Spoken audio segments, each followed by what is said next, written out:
Welcome again to the official Colorado Sports Hall of Fame podcast. I'm Dave Plati. And I'm Jim Saccomano. The two of us have 90 years of experience combined working in Colorado sports. Myself with the Broncos and Dave with the Buffaloes, and both of us with the old and iconic Denver Bears among our many experiences. We have revealed 146 of 150 significant moments in Colorado sports history. The state's 150th birthday is Saturday, August 1st, as in 1876 when Colorado was admitted to the Union as the 38th state. A veteran committee debated and then ranked the top 50 of those moments, all from almost 2,100 that have been identified. Those were ranked by a committee with over 800 years combined of covering and/or working in Colorado sports. For numbers 51 through 150, we covered significant moments scattered around the state and most, if not all, sports. We are archived on the Colorado Sports Hall of Fame website with our podcasts. Just go to coloradosports.org, click on the menu bar, and then top 150 moments or podcasts. We are now up to our number 4 moment. But first, here's 2 moments in Colorado sports history that didn't make those top 150. On December 19th, 1971, with 79 yards at Oakland, Denver's Floyd Little won the NFL rushing title with 1,133 yards, edging Green Bay's John Brockington by 18 yards. In the process, he was also the first Bronco to rush for at least 1,000 yards in a season, eclipsing the mark the previous week with 96 yards at San Diego. And on December 27th, 1998, in a 28-21 win over Seattle, Terrell Davis eclipsed the 2,000-yard mark with a 14-yard run around the left end, the fourth player in NFL history to rush for 2,000 or more yards in a single season. He had finished the year with 2008. He became the third Bronco to lead the NFL in rushing. John Elway in that game also threw his 300th career regular season touchdown pass, with the win completing Denver's third straight undefeated season at home. This is Mark Johnson, voice of the Colorado Buffaloes.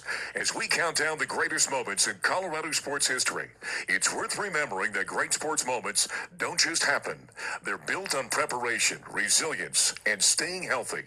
And in Colorado, a great sports moment can mean something different to everyone, from Hall of Fame athletes to anyone who simply wants to keep moving. Whether you're chasing championships, personal bests, or just a pain-free morning run, the team at CU Sports Medicine and Performance Center delivers exceptional sports medicine care, from prevention and recovery to performance. Founded right here in Boulder, the CU Sports Medicine and Performance Center brings together CU medicine providers and Boulder community health clinicians to provide comprehensive care that's close to home and rooted in the community they serve. Learn more at cusportsmedicincenter.com. And now our countdown continues. The number 4 greatest moment in state of Colorado sports history. On January 1st, 1978, it was the signature moment in the original year of Broncomania.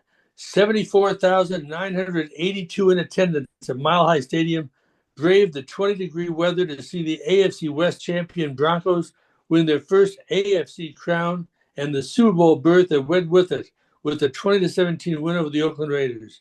Denver's M&M connection shined on this New Year's Day as Craig Morton to Haven Moses accounted for both Bronco touchdowns on plays that covered 74 and 12 yards. Moses caught 5 passes in all for 168 yards. John Keyworth scored Denver's other TD, while the Broncos' Orange Crush defense stifled Oakland again and again, limiting it to 298 yards on 71 plays. To relive that 77 season, we welcome starting cornerback from that team, Steve Foley. Welcome, Steve. Hey, guys. It's great to be here. That's a great memory that we're going to relive. Oh, fantastic. Absolutely one of the fantastic memories in Bronco history. What do you remember the most about Denver's famous Orange Crush defense? It allowed all of 148 points, just 10.6 per game, during the 77 season that you were a big part of. Well, what I remember is that the defense was so fast, and Joe Collier had a tremendous scheme on defense. And we didn't allow very much rushing yards, and so we made teams pass. And as long as you kept them out the end zone, you were in good shape. And so we did that pretty good. And so we thought, number one, we could keep it close with our defense, and that the offense would have to have enough plays to score some points. And so it was a real tight knit group of guys, and we played for each other. And man, it was a great feeling that year, and the city was just so excited along with us of going to your first Super Bowl and your first AFC Championship game, and at home to boot, and it was just incredible. You kind of touched on this, but at what point during the season did you realize something special like Bronco Mania was taking place? Well, it was all along, because I believe we were 12-2 that year, and that was a great record. So we were winning all the time, and we expected to win. And so it just started off. And the old saying that, success breeds confidence, and confidence breeds success. And so we started having some success, and it just bred more confidence in us that we were doing the right things, and we had the right players in the right positions, and we had enough to beat anybody in the game. That was our thinking. Denver posted its best record to date in 1976, missing the playoffs after a Week 12 loss at New England separated from the Broncos for the wild card spot. Did coming that close to the postseason serve as any kind of motivation for you guys? Definitely. And I believe that when Red Miller came in for that 77 team, he had all the pieces, or most of the pieces, and he gave us, I think, the arm shot to really believe that we could beat anybody. And he was a tough, no nonsense guy. Was a college wrestler, did some boxing, and he was a rough guy. And Red used to come in and say, "I don't know, y'all been used to losing to the Oakland Raiders, but where I come from, we beat them, and we're gonna beat them here." And he just put that confidence in us that we're going to war with the Raiders, and that's one team that kind of owned us up until that time, and within the division as well. So I think the change from Coach John Ralston, he assembled a great team. He really did. And but Red gave us what we needed to take it over the top. Excuse me, I always go off script for a goofy question, which I'm kind of known for, but the leading up to the 77 Broncos season, that was the Nuggets' first year in the NBA, and they were doing quite well and kind of had the city on fire. Did that kind of spill over to the Broncos at all? Do you remember, or is that a You know, new I, thing you I, I think? didn't remember that was the first year. And answer me this: did they have David Thompson? Yes. Okay, that I do remember. David Thompson was a huge acquisition for the Nuggets, and yeah, there was a lot of excitement about Denver sports. Okay, back on script. You go 5-1 in the preseason, allowing just 55 points in those 6 games. Did you have any indication at that point of what could lie ahead for that defense? On defense, yeah, we thought we thought we could do that, and Joe's goal for us was to keep everybody under 17 points, and that we'll be in the game, and our offense can score that or more, and that was the goal that he set for us, and we quickly, started to do that. And the philosophy that Joe had was bend, don't break. He had all these statistics. Joe was way before his time. If they'd have had computers, but that's what set Joe Collier apart. He did have his stats and his data. He didn't rely on a computer. We didn't have them for that type of data, but Joe had them on every coach, on players, on the coaches and what they like to run.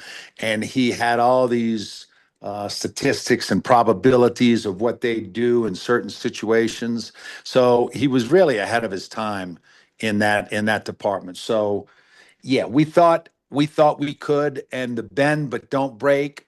He had these statistics that said if they start from the 20-yard line, which back then, kick it in the end zone, they start on the 20. It's like I'm just going to take for instance, a very low probability, maybe under 10%, that they go 80 yards and score. Okay. And the goal was not to give them a short field and not to give up any big plays. That was the goal. And so we didn't give up a lot of big plays. We made teams grind it down the field. And Joe's philosophy was something's going to break. We're going to get a fumble. We're going to get an interception. We're going to stop them on third down. Something's going to happen to derail that offense. And so if we didn't have many turnovers on offense, we were usually pretty doggone good. Steve, Joe Collier was a great defensive coordinator. Do you have any idea how many turnovers his teams amassed in 17 years as a defensive coordinator? I'm going to take a guess. I think I've heard this somewhere around 144 or 598. Oh my goodness. Yes, that's what Joe said when I told him. 598. I counted them all. So that is incredible. It's incredible. You squeaked by St. Louis 7-0 in the opener, but win convincingly over Buffalo, at Seattle, and against Kansas City. Denver is now 4-0 for the first time in its history with Game 5 at Oakland, the defending Super Bowl champions. What do you remember about that week leading up to the game and your thoughts after you drummed them 30-7? Well, that is when Red gave us a fiery speech about do what you got to do. I don't care if you got to start a fight, do what you got to do, which, maybe not be kosher today. But those guys, the Raiders, would start a fight. They would do whatever. Al Davis gave them carte blanche. Do what you need to do. Be a bandit. Do what you need to do, but win this game. And that's what Red left us with. And he was dead serious. And we went out and we drummed him. Yeah. I remember we had a lot of interceptions and turnovers that game too. Oh, yeah. Red in his post-game speech, Hail Mary, full of grace. The Oakland Raiders are in second place. But once Red gave us that speech, and we go out and do that to the Raiders, that confidence that we had was sky high. It wasn't by a little bit that we beat them, but we drummed them pretty bad, 30-7, as you said. And to beat, the Oakland Raiders, who were in the midst of world championships at that time, they had an incredible team. To beat them like that, we felt there's nobody that we can't beat. Nobody. Mm-hmm. Now, you got to play, but we knew we had the talent and the team to beat anybody. So for the next few weeks, the Raiders caught you to tie for the lead at the division, beating Denver 24-14. But you're still 6-1. And that still matched the Broncos' best start of the 62 team. You both win the next two. Now you're sitting there at 8-1. Oakland was 24-2 at that point over the last two seasons. Did you feel the Broncos were kind of hanging on anyway, only because Oakland was so dominant?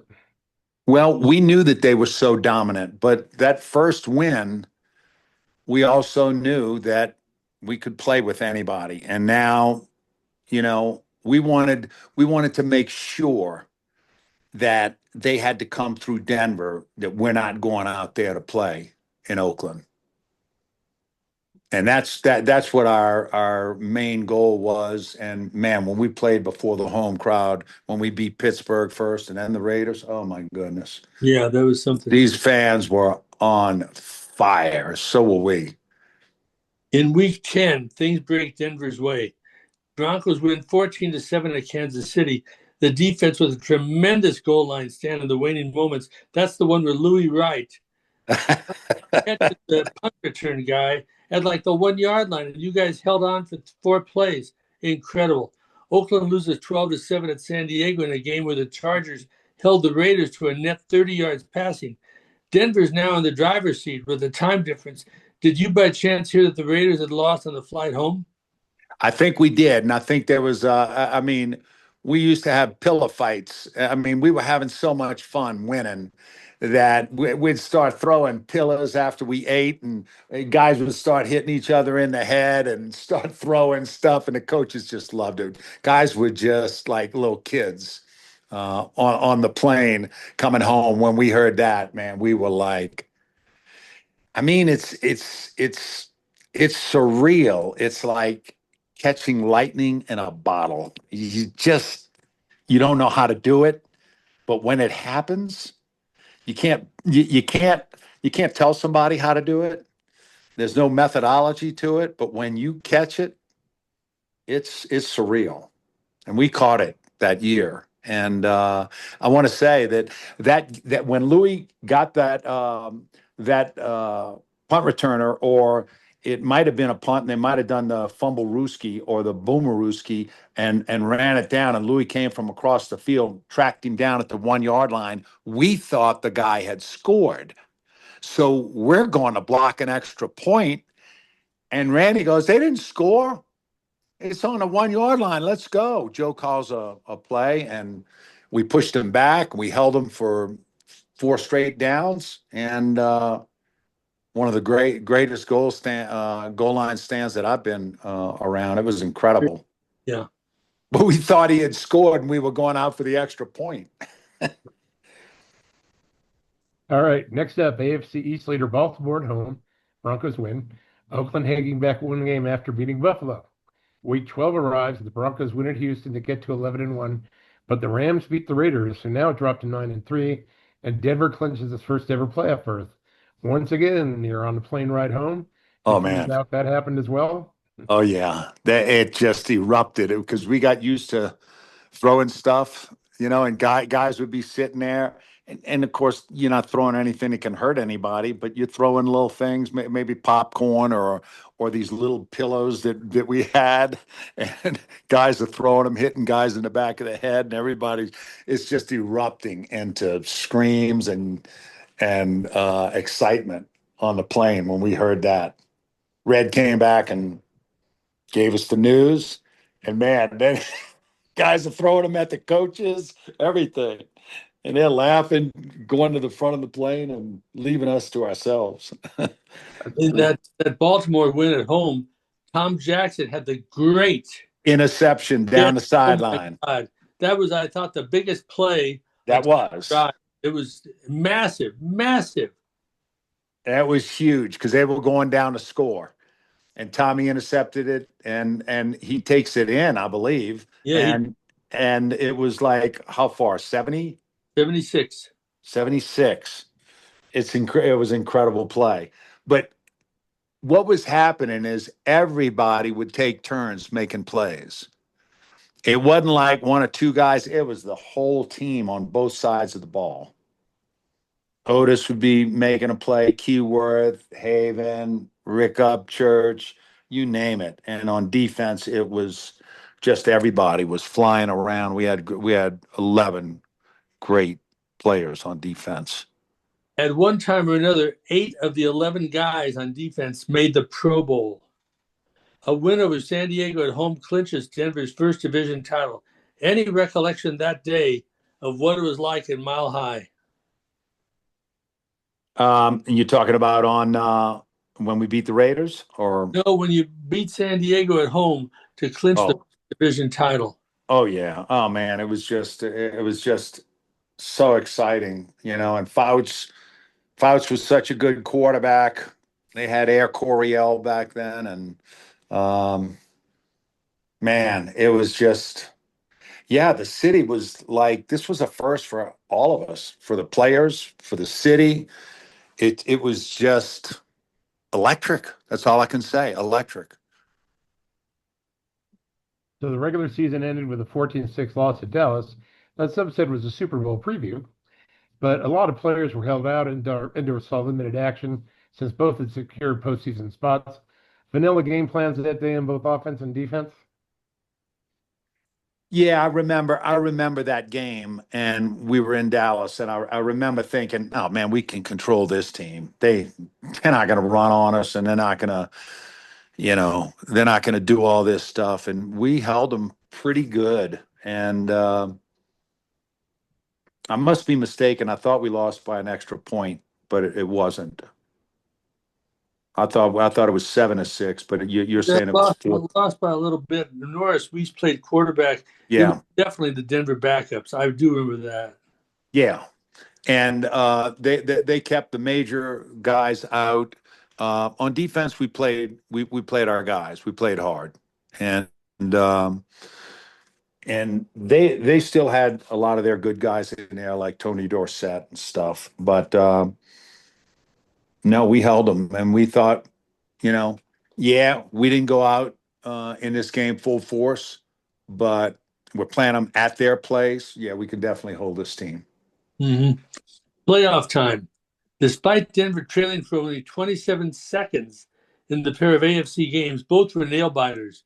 Tied with Pittsburgh on Christmas Eve at 21 early in the fourth, Jim Turner kicks 2 field goals and is 27-21. Terry Bradshaw is trying to rally the Steelers, but Tom Jackson's second interception of the quarter, he returned into Pittsburgh territory to set up the clinching score. A Craig Morton to Jack Dalton TD pass with 1:44 remaining. Nobody yet has any hands any better than Jack Dalton's. Great Christmas present and a rematch with the Raiders loomed.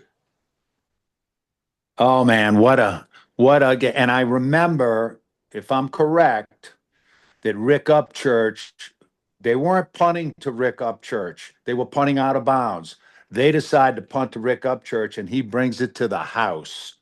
That kind of broke the game open. I'm thinking that was the Pittsburgh game. I'm almost positive that Rick Upchurch returned a punt for a touchdown. And what I remember too is I was going home to New Orleans after the game between that and the AFC Championship for Christmas. And I see Mel Blount on the plane, and he's like 6'4", 220, playing corner. And I'm like 6'2", 190, and I'm looking up at him, with that big old cowboy hat on. He's he's from Louisiana. And I said, Mel, man, Steve Foley's. I said, hi, man. He goes, Steve, that was a great game y'all played. Y'all got a great team, and he's just nice as can be. I remember that Terry Bradshaw made the comment after that game that Denver fans should enjoy it the heck out of it because the first time is nothing like any other time. And the first time is special. And it was special. It was so special. Oh, and that lit the fire for the AFC Championship. We were ready to go. And now to that AFC title game. New Year's Day in Denver, 18-degree weather. Oakland led briefly 3-0 early, but the M&M connection struck again. They made a short life of that lead as Morton to Moses hooked up for 74 yards just 27 seconds later, and the Broncos led the rest of the way. John Keyworth, former Colorado Buffalo, added a TD run and extended the lead to 20-10 with and then Morton to Moses, another TD, gave Denver 20-10 lead with 7:43 to play. A second Ken Stabler to Dave Casper TD cut the lead to 20-17 with just under 3 minutes left. But Denver made 2 first downs. I believe Otis Armstrong got the clincher, and Oakland spent all of 3 of its timeouts. Game over. Red Miller carried off the field. Fans tear down the goalpost. Thoughts on that game, and where were you in the sea of celebration? Man, I was just celebrating with our teammates. Couldn't believe what was happening to us. We could, but here we were going to our first Super Bowl, and again, nothing like that first time for a team to and to be hosting it, AFC Championship at home.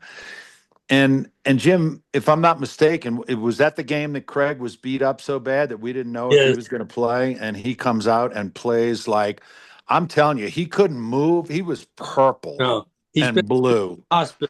and it came to the stadium that morning and told Red, if you can tie my shoes, I can't put my shoes on. If you can put my shoes on and tie them, I'll play.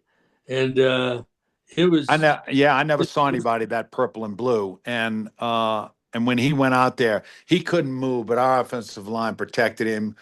And man, his arm was great. He had a firecracker, a slingshot for an arm, man. And he was just sitting in the pocket throwing. And man, I had the most respect for Craig to be able to play that good and Haven in that game. And man, was that a fun game.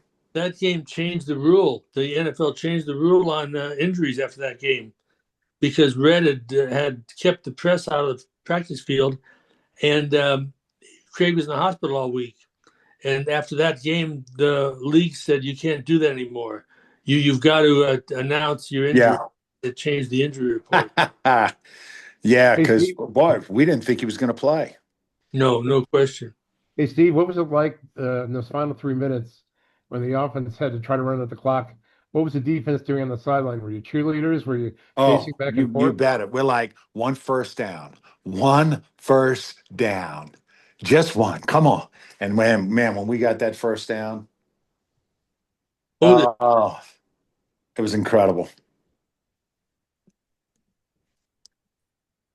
the year ended on a disappointing note against Dallas in Super Bowl 12.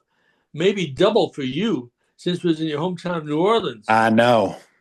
But after the sting wore off a bit, how proud were you and your teammates of the first you accomplished for the franchise?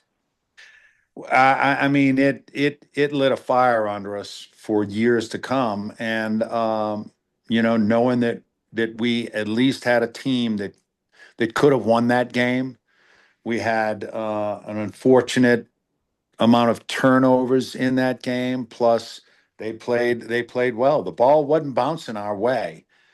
I remember we had a punt and one of them fumbled. The Cowboys fumbled in the end zone, and we had five guys around it, and their guy got the ball.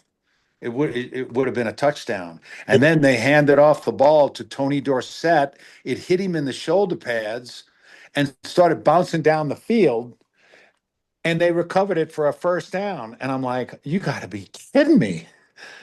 The ball was not bouncing our way. No. And but after that, we knew we deserved to be there, and they couldn't take that away from us. We knew that we deserved it. We beat two of the best teams in football to get there. It wasn't like, we beat bad teams. We beat the two dynasties at that time. There was three of them. There was Oakland, Pittsburgh, and Dallas. They were all winning a Super Bowl every other year. Those three teams, and they had great teams. And we felt like we had every bit as good of a team as them. I remember watching that game on TV and Butch Johnson's touchdown catch. I'm like, he didn't hold the ball. That's incomplete. He touched the ground. Did anyone else ever think that, or is that just me? Oh, no, no, no, no. He never came down. He was laid out flat, and when the ball hit the ground, when he hit the ground, the ball came out. So he never had possession in our thinking. In today's game, oh, not even close. That's no catch. That's what I thought, and I was 17. No, no. Well, we thought it back then, but they didn't have instant replay or anything, and they call it, it's done. Overall, what did that season mean personally to you? I was young. I was in my second year. I said, this is going to be fun. We're going to do this a bunch more. And it took to my 11th year to go back again. And nothing's guaranteed. And I kind of thought as a young player that, oh, we got a good team. We're going to stay together and we're going to do this. But there's a lot of, football's a game of inches, a game of one plays, this or that. And it's just little things through the season that make or break a season. And it's not to be taken for granted. That's the one thing I learned. Don't take it for granted that you're going to keep coming back.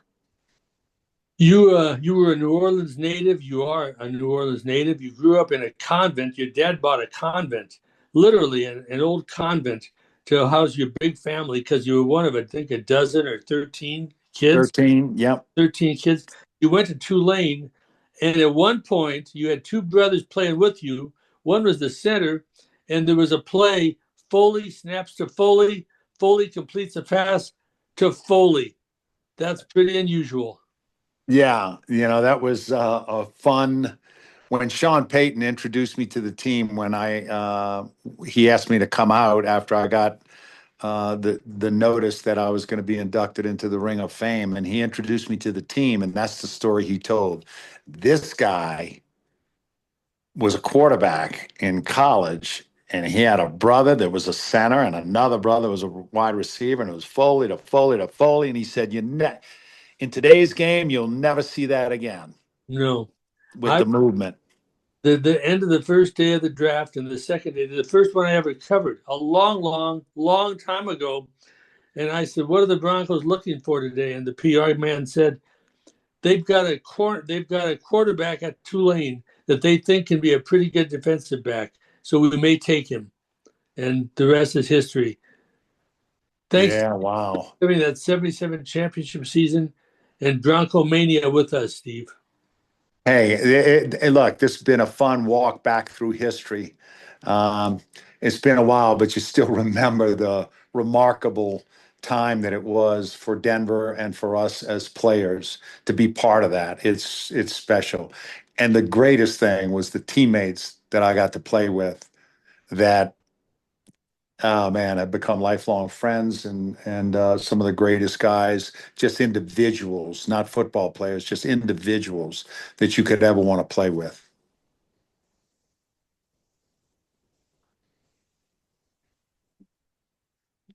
Thanks again, Steve. You bet. Thank you, guys. Thank you. I think he summed it up why this season landed at number 4 on our list, beating out some other championships, just the way it engulfed the city that year.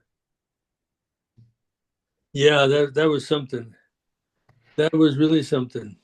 So, as always, we'd like to thank our sponsors, Pasta J's at 10th and Pearl Street off the downtown Boulder Mall, CU Sports Medicine, the Colorado Collegiate Chronicle, produced by occasional co-host and executive producer Tim Simmons, and Mark Johnson for introducing each moment's number. We do hope you're enjoying our podcasts, reminiscing with our trips down memory lane in the state's sports history. That's a wrap on our 44th podcast. A reminder that the Hall of Fame offers tours of its museum and the stadium as well at Empower Field a mile high.